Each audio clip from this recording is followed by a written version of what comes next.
வணக்கம் நண்பர்களே, welcome to தயல்குரல் channel. இன்றைக்கி மார்னிங் பார்த்திங்கன்னா ரொம்ப ரிலாக்ஸாக பொழுது விடிஞ்சுது. காலை டிஃபனுக்கு நான் சப்பாத்தி தான் செஞ்சேன். இன்றைக்கி சப்பாத்தி காக்காவுக்கு வச்சேன். அது பாருங்கள், அணில் அதை எடுத்துகிட்டு அழகாக சாப்பிட்டுருக்கு. பார்க்கவே அவ்வளோ அழகாக இருந்தது. பொறுமையாக கையில் எடுத்து எவ்வளோ அழகாக சாப்பிட்டு பாருங்கள். சப்பாத்திக்கு இன்றைக்கி நான் மஷ்ரூமும் குடமிளகா கிரேவி செஞ்சுருந்தேன், தேங்காய் அரைச்சி ஊற்றி.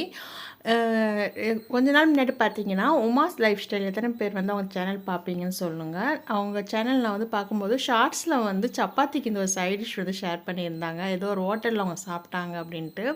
இது எப்படி அந்தளவுக்கு நல்லாயிருக்கும் அப்படின்னு நானும் ரொம்ப நாளாக ட்ரை பண்ணணும்னு நினச்சேன். உண்மையிலே ரொம்பவே நல்லா இருந்தது. கேஸே பற்ற வைக்க வேண்டாம். ஆனியன் சேலட் தான். வெங்காயம் பொடி பொடியாக நறுக்கி வச்சுக்கணும். அப்புறம் தக்காளி, கொத்தமல்லி, சால்ட்டு, மிளகாத்தூள், கொஞ்சமாக பெப்பத்தூள் போட்டு கடைசியில் லெமன் புழிஞ்சுக்கணும். சுட சுட சப்பாத்தி கூட வச்சு சாப்பிடும்போது உண்மையிலே அவ்வளோ நல்லா டேஸ்ட்டாக இருந்தது. எங்கள் வீட்டில் எல்லாருக்குமே பிடிச்சிது. நான் கொஞ்சமாக தான் செஞ்சேன், ஆனால் டேஸ்ட் ரொம்பவே நல்லா இருந்தது. நீங்களும் சப்பாத்தி செஞ்சீங்கன்னா இதை ட்ரை பண்ணி பாருங்கள்.